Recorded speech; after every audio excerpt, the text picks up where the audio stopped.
मैंने सुना है कि तुम अपनी बेटी को कुछ पैसों के बदले किसी को दे रहे हो। Welcome to Life Dose India. Subscribe now for your daily dose of amazing content. एक बड़े शहर में रतनलाल अपनी बेटी संध्या और छोटे बेटे कुणाल के साथ रहता है। रतनलाल बहुत गरीब है और शराबी किस्म का आदमी है। वो रिक्शा चलाकर अपना जीवन यापन कर रहा है। रतनलाल एक अधेड़ उम्र के आदमी योगेश्वर को कभी कभी अपनी रिक्शा से मार्केट या मंदिर छोड़ता है और कभी कभी बाजार से उसका सामान भी ले आता है। एक दिन रतनलाल योगेश्वर से कहता है, साहब, आपके पास गाड़ी है, फिर भी आप कभी कभी रिक्शा से क्यों जाते हो? इन शहर की गलियों को आराम से देखना मुझे बहुत पसंद है। ठीक है साहब, मैं चलता हूँ, कल फिर आऊँगा। अरे रतनलाल, रुको तो। मैंने सुना है कि तुम अपनी बेटी को कुछ पैसों के बदले किसी को दे रहे हो। अभी किसी को बेचे नहीं तो क्या करे साहब। एक छोटा बेटा है, उसको पढ़ाना भी है, उसकी देखभाल भी करनी है, और अगर मैं बेटी को घर में रखूँगा तो उसकी शादी कैसे करूँगा साहब। तुमको कितने पैसे मिल रहे हैं? अब 50,000 साहब। देखो, मैं तुमको पूरे 20 लाख रुपए देता हूँ। तुम अपनी बेटी संध्या को मुझे दे दो। हैं? अब 20 लाख? धन्यवाद साहब, धन्यवाद। मैं कल ही उसे आपके पास छोड़ जाऊंगा साहब। अगले दिन रतनलाल संध्या को हमेशा के लिए योगेश्वर के यहाँ छोड़ आता है और बदले में 20 लाख रुपए लेकर घर आ जाता है। रतनलाल जिंदगी में पहली बार इतने पैसे पाकर बौखला गया। उसने एक अच्छा घर लिया। कुणाल, अब हमें कोई चिंता नहीं है, तो अब अच्छे से पढ़, खूब मन लगाकर पढ़ाई करना। पापा, मुझे पढ़ाई करना अच्छा नहीं लगता। अरे तूने अगर ज्यादा बकवास की ना तो बहुत मारूंगा। कल से तू अच्छे स्कूल में जाएगा तो जाएगा, हाँ बस। कुणाल का एडमिशन एक अच्छे स्कूल में हो जाता है, लेकिन आए दिन स्कूल से शिकायत आती ही रहती है। 10 साल बाद एक दिन प्रिंसिपल मैडम रतनलाल को स्कूल में बुलाती है। रतनलाल, आपका बेटा कुणाल बहुत आवारा हो गया है और ये बिल्कुल भी पढ़ाई नहीं करता है, बल्कि उसका दिमाग गलत कामों में जा रहा है। अब मैं उससे बात करूंगा मैडम। ठीक है, आज ये आखिरी मौका है, अगली बार तो मैं उसे स्कूल से ही बाहर निकाल दूंगी। रतनलाल घर आ जाता है और कुणाल से कहता है, कुणाल बेटा, मैं तुम्हारे ऊपर इतना पैसा लगा रहा हूँ, फिर भी तुम स्कूल में सही से क्यों नहीं पढ़ते हो? आप तो रहने ही दीजिए, मैं सब जानता हूँ कि ये पैसा कहाँ से आया है। और वैसे भी अब ये पैसा मेरा है, मेरा जो भी मन होगा मैं करूँगा। आज के बाद मैं कभी स्कूल नहीं जाने वाला।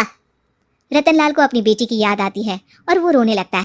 5 साल बाद कुणाल एक दिन एक लड़की को शादी करके घर ले आता है। पिताजी, ये मेरी पत्नी है स्वीटी। तुमने शादी कर ली? हाँ, शादी कर ली मैंने, दिखाई नहीं दे रहा? और अब से आप फिर से कमाना शुरू कर दो, बहुत बैठ कर खा लिया। कुणाल, तुम इस बुड्ढे को घर में क्यों रख रहे हो? देखो ना, ये शराब पीता है, इसे घर से बाहर निकाल फेंको। अरे स्वीटी, ये मेरे पापा है, कैसे बाहर निकाल दूं? और वैसे भी घर में कोई तो चाहिए ना काम करने वाला, नौकर समझ कर रख लो।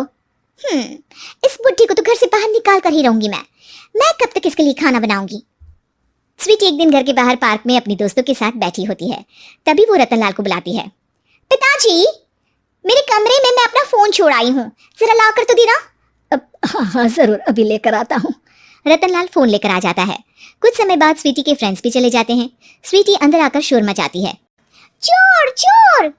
कहाँ है चोर? मुझे तो यहाँ कुछ नहीं दिख रहा। अरे ये अलमारी खुली पड़ी है, जरूर किसी चोर ने ही खोली होगी। अरे कौन आया था यहाँ? यहाँ तो पिताजी आए थे बस। अरे बहू, मैं चोर नहीं हूँ। मुझे तो आप पर अब बिल्कुल भी विश्वास नहीं है पिताजी, क्योंकि जब आप पैसे के लिए दीदी को बेच सकते हो तो आप चोरी भी तो कर ही सकते हो। अरे लेकिन वो सब तो मैंने तेरे भले के लिए किया था ना। मैं तो कहती हूँ कि हमें इनके कमरे की तलाशी लेनी चाहिए। तुम बिल्कुल सही कह रही हो, चलो। स्वीटी और कुणाल दोनों रतनलाल के कमरे की तलाशी लेते हैं और उन्हें वहां स्वीटी की ज्वेलरी और पैसे मिल जाते हैं। मैं तो पहले ही जानता था कि चोर आप ही हो। निकल जाओ मेरे घर से और दोबारा अपनी शक्ल मत दिखाना। रतनलाल आंखों में आंसू लिए घर से निकल जाता है। स्वीटी मन ही मन सोचती है, आज तो मेरी प्लानिंग सफल हो गई। जैसा मैं चाहती थी ऐसा ही किया और बड़ी आसानी से उस बुड्ढी को चोरी का इल्जाम लगाकर घर से भगा दिया। रतनलाल की हालत अब ज्यादा खराब हो गई और वो सड़क पर बैठकर भीख मांगकर खाने लगा। एक दिन वहां एक गाड़ी आकर रुकी और सड़क पर बैठे सभी भिखारियों को अपने सेंटर ले गई। एनजीओ की मालिक संध्या एक एक करके सभी को सुविधा मुहैया कराती है। तभी उसकी नजर रतनलाल पर पड़ती है। पिताजी? संध्या, तू? पिताजी, आपकी ये हालत कैसे हुई? ये सब मेरे बुरे कर्मों की सजा है जो मुझे मिल रही है। मुझे माफ कर दे बेटी। पिताजी, मैं आप पर बिल्कुल भी गुस्सा नहीं हूँ, क्योंकि आपने मुझे यहाँ भेजकर अच्छा ही किया। मेरी जिंदगी बदल गई। लेकिन ये सब हुआ कैसे बेटा? आप ये नए कपड़े पहनो, तब तक मैं योगेश्वर अंकल को बुला कर लाती हूँ। योगेश्वर अंकल? हाँ अंकल। योगेश्वर जी ने तुझसे शादी नहीं की थी? नहीं तो पापा, उन्होंने तो मुझे पढ़ा लिखा कर इस काबिल बनाया है कि मैं आज सबकी सेवा कर पा रही हूँ। रतनलाल पश्चाताप करके रोता रहता है। तभी योगेश्वर भी वहां आ जाता है। रतनलाल जी, आपकी ये हालत कैसे हुई, इतने सारे पैसों के बावजूद भी? क्योंकि मैंने बेटे और बेटी में भेदभाव किया था। लेकिन आपने ये कैसे किया, मुझे ये जानना है, बताइए। सालों पहले जब संध्या छोटी थी, तब मैंने एक बार एक आदमी से तुम्हें बात करते हुए सुना था, जो कुछ पैसों में संध्या को तुमसे खरीद कर शादी करना चाहता था। मैं उस समय एनजीओ में बच्चों के लिए ही काम कर रहा था और मैं किसी भी लड़की की जिंदगी खराब होते नहीं देख सकता था। इसलिए मैंने अपने जीवन की कमाई का एक बड़ा हिस्सा तुम्हें दे दिया था। सच में कितना गलत था मैं, मुझे माफ कर दो। अब आप दोनों मेरे साथ घर चलो और आज मैं अपना सच्चा प्रायश्चित करना चाहता हूँ। योगेश्वर और संध्या रतनलाल के साथ घर जाते हैं। स्वीटी दरवाजा खोलती है। चोर भिखारी, तो फिर से आ गया? चल भाग यहाँ से बुड्ढे। ये घर तुम्हारे बाप का नहीं, मेरा है। बाहर निकलो यहाँ से। रतनलाल कुणाल और संध्या को घर से बाहर निकाल देता है। योगेश्वर जी, अब ये घर आपका है और अब आप यहाँ एक और एनजीओ खोल सकते हैं। शायद अब ये सच्चा प्रायश्चित है। संध्या अपने पिता के गले लग जाती है। Thanks for watching. Don't forget to like and share this video.